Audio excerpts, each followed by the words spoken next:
नमस्कार, मी doctor Sharad Deshmukh, gastroenterologist व लिव्हर स्पेशालिस्ट म्हणजे पोट व लिव्हर तज्ञ, Medilive multi speciality hospital, Dwarka, Nashik. Medilive multi speciality YouTube चॅनलवर आपल्या सर्वांचे स्वागत.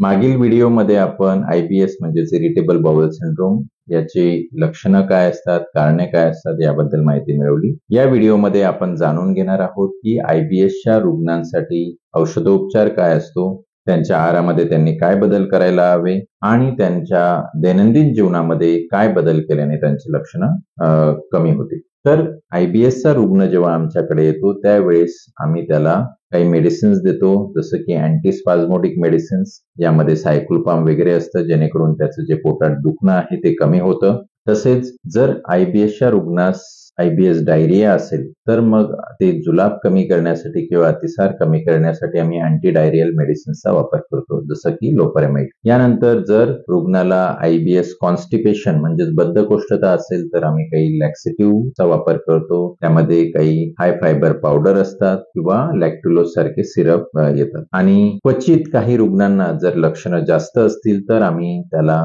अँटी डिप्रेसंट अतिशय कमी डोसमध्ये प्रिस्क्राईब करतो. आता आपण जाणून घेणार आहोत की IBSच्या रुग्णांनी त्यांच्या आहारामध्ये काय बदल करायला हवा. तर IBSच्या रुग्णांनी आहार घेताना थोड्या थोड्या प्रमाणात भरपूर म्हणजे 4 ते 5 वेळेस जेवण करावे आणि त्यांच्या डेली त्यांचं जो काही पाण्याचे वॉटर इनटेकचं प्रमाण आहे म्हणजे त्यांनी जवळपास 3 ते 3.5 लिटर पाणी प्यावं. या व्यतिरिक्त त्यांच्या जेवणाच्या वेळा निश्चित कराव्या. जेवणामध्ये जे काही ट्रिगरिंग फूड्स आहेत, जसं की जास्त तिखट, मसालेदार, तेलकट, मैदायुक्त किंवा फास्ट फूड, फ्राईड फूड किंवा प्री प्रोसेस्ड फूड जे आहेत ते आहारात टाळावं आणि आहारात प्री प्रोबायोटिक फूडचा वापर वाढवावा, जसं की दही, ताक, यानंतर इडली, डोसा, जे काही फर्मेंटेड फूड्स आहेत याने IBSच्या लक्षणांमध्ये मदत होते. लो फोडमॅप डाएट रुग्ण येतात त्यांना सजेस्ट करतो. फोडमॅप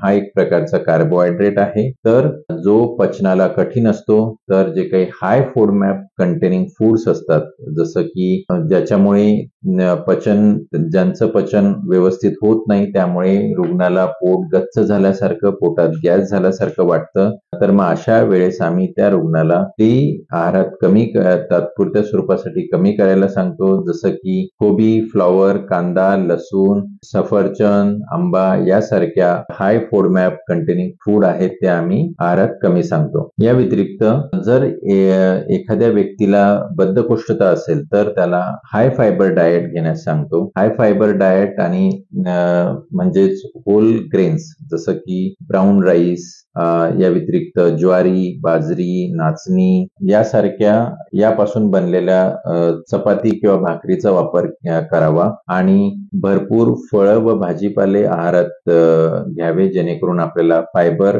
भेटतील.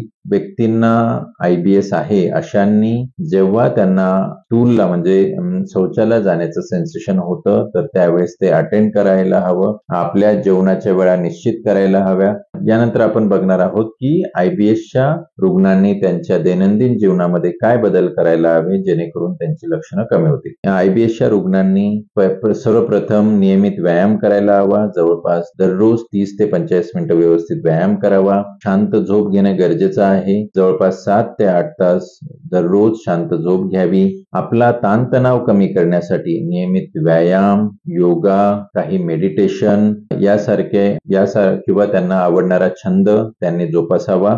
जर गरज पडल्यास आपल्या गॅस्ट्रोएंटरॉलॉजिस्ट डॉक्टरांचा सल्ला घ्यावा. पुन्हा हा IBS साठी काही औषधोपचार घेत असेल तर अचानक त्याने ते औषधोपचार बंद न करता आपल्या डॉक्टरांच्या सल्ल्याने योग्य औषधोपचार घ्यावा, जेणेकरून त्याची लक्षणं एकदम वाढणार नाही. आणि मी नक्कीच आपल्या सर्वांना ॲश्युअर करू शकतो की IBS हा दीर्घकालीन जरी आजार असला तरी यामुळे आपल्या शरीरावर काही जीवाला धोकादायक आपल्या शरीरात असा काही बदल होत नाही किंवा यामुळे कॅन्सर होत नाही. फक्त काही मेडिसिन्स आणि डाएट आणि लाईफस्टाईल मध्ये बदल केल्याने आपण एक चांगलं आयुष्य जगू शकतो. जर IBS बद्दल अजून काही शंका असतील तर आपण मला medilivhospital@gmail.com इथे ईमेल करू शकता किंवा 8080883074 या नंबरवर तुम्ही मला व्हॉट्सअप करू शकता. जर आपल्याला हा व्हिडिओ आवडला असेल तर नक्कीच आमच्या चॅनलला सबस्क्राईब करा आणि हा व्हिडिओ आपल्या मित्रांबरोबर शेअर करा. स्वतःची काळजी घ्या आणि आपल्या पोट आणि लिव्हरच्या आजारांविषयी किंवा आपल्या हेल्थ विषयी नवीन अपडेट जाणून घेण्यासाठी नक्कीच आमच्या चॅनलला सबस्क्राईब करा. धन्यवाद.